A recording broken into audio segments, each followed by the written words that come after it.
What do you really want in a video game? It's a question we're so rarely asked, and even less so in the VR space. But what if there was a game that showed its face and everyone collectively said, "Oh yeah, that's what we want, actually."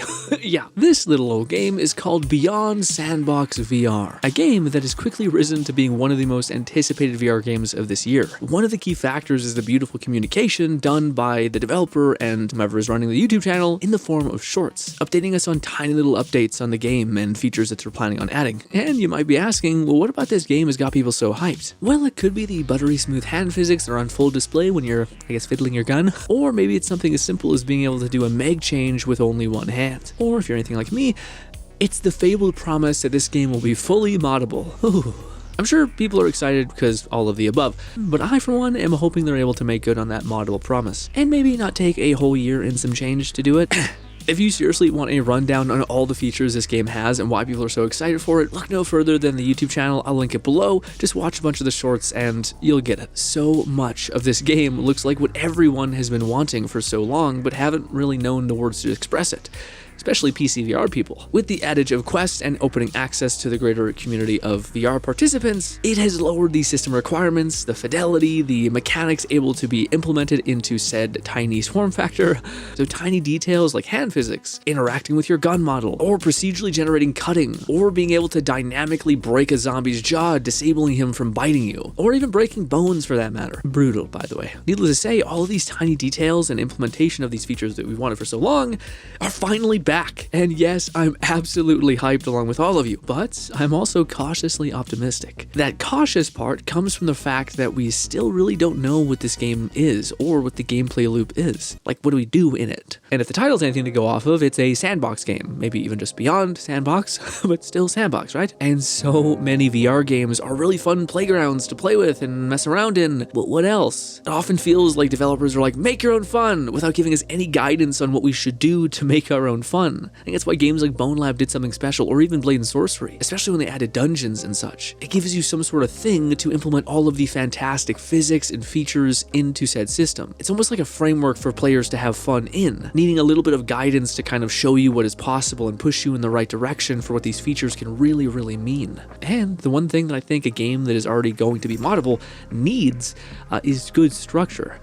Things to build off of, I mean. To kind of be clear about what I mean by that, take a game like Cyberpunk 2077, a fantastic game, especially now, with so many brilliant mechanics and even more brilliant modders. But unfortunately for those modders, implementing something that has no structure to begin with is really, really hard, and ends up being possible, but very, very messy at the very least often. Case in point, a third-person mod for Cyberpunk. A member of my streaming community adores third-person games and doesn't like first-person games, was telling me about how scuffed the Cyberpunk third-person mods were, and how hard it is to build a mod from ground zero in a game. It's almost impossible unless the developer adds for external code, and even then, good luck on finding someone who's willing to do all that. However, if CD Projekt Red had any slight mechanic that had third-person play, something that wasn't just like riding motorcycles, but something slightly comparable, a slight section of the level where they tried an experimental camera angle, modders could take that and build atop of it and refine it again and again until it is something actually brilliant. So the TLDRs, I really hope, yes, they do make fantastic mod tools, but I also hope they make a really good baseline and mechanics to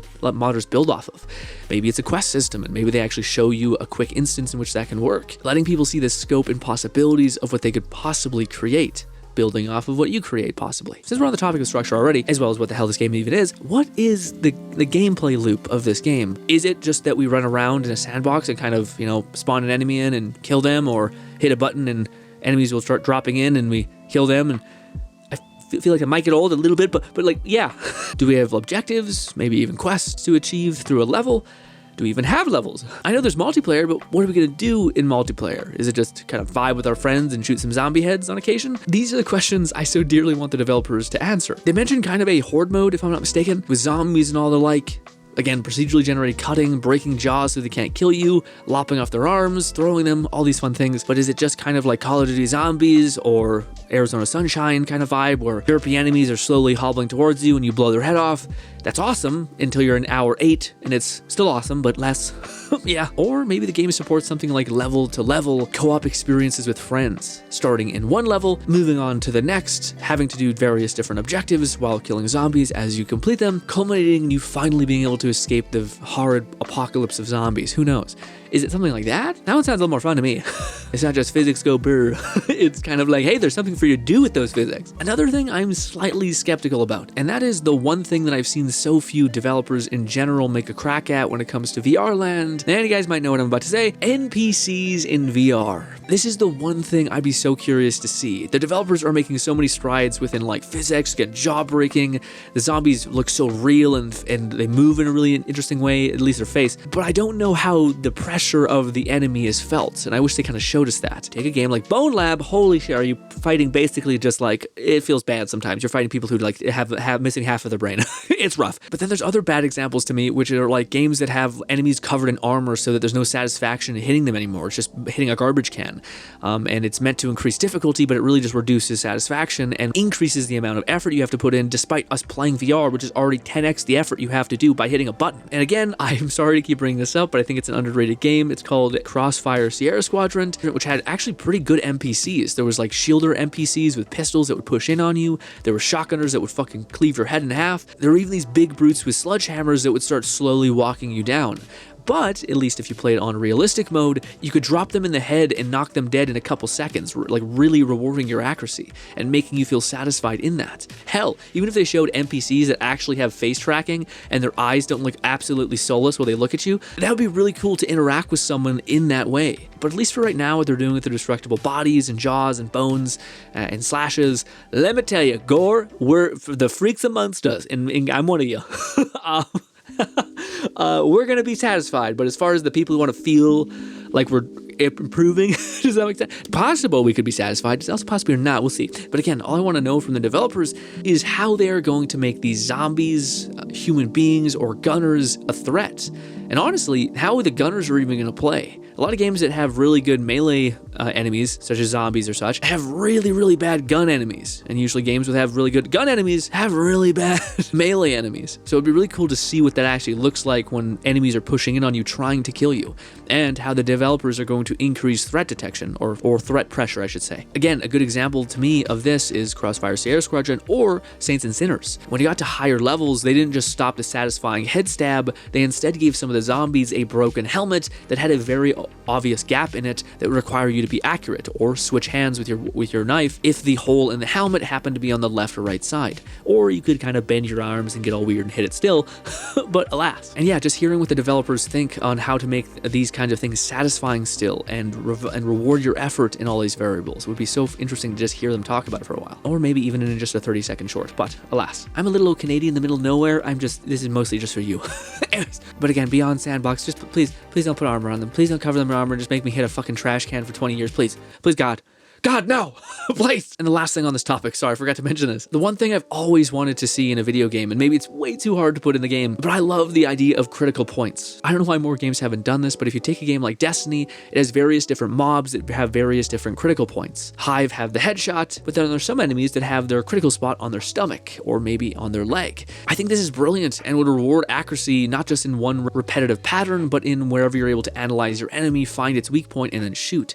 Even if it was just a kind of a circular node that says aim here, I guess, kind of like in Fortnite when you're breaking down a chair or a wall, it gives you a weak point, kind of like that, but on an enemy body. Despite all of the things I've said, the one thing that stands out immensely for this game and its brilliance is the absolute flawless communication about the various things within it, especially utilizing YouTube Shorts to kind of give us little treats every now and again for what they've added, showing that they're moving towards the features and things that we actually want and are excited by, and that so few developers seem to develop in. But because they already have like S-tier communication and clearly a good editing team, and have talked about making this game heavily moddable, I think it would be a fantastic idea for someone in the dev team to walk through how to create that month's most downloaded mod. This might be too much inside baseball, but it's a complaint that I hear near continuously in the Bone Lab community, and honestly a little bit in the Blade and Sorcery community. And essentially it goes like this. Somebody makes something really, really cool, or just adds a feature to, let's say, their avatar. Maybe it's giving them physics, or maybe it's giving them the ability to have added strength, so on and so forth. And of course, modders see that and they would love to implement something similar to their avatar. But there's just no tutorials, no information on how to do any of that. It's all like a dense block of text that is written by a person who knows it already really well and isn't really good at teaching people who are at ground zero or kind of at a hobbyist level,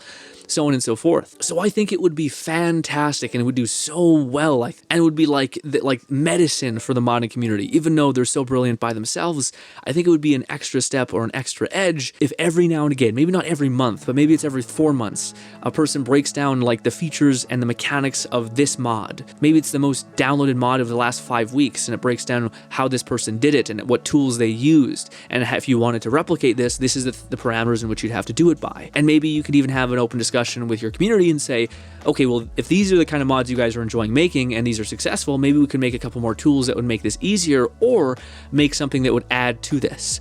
Something like that would be a brilliant communication as well. Not that you're not already at fucking A tier, it seems, but alas.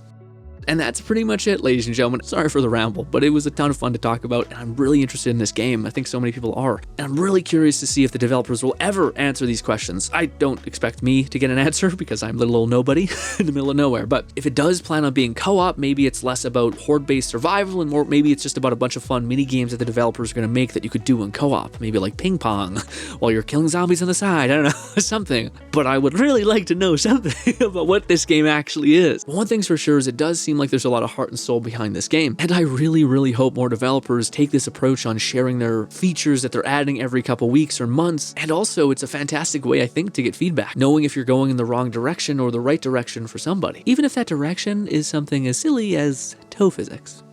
Love ya and bye.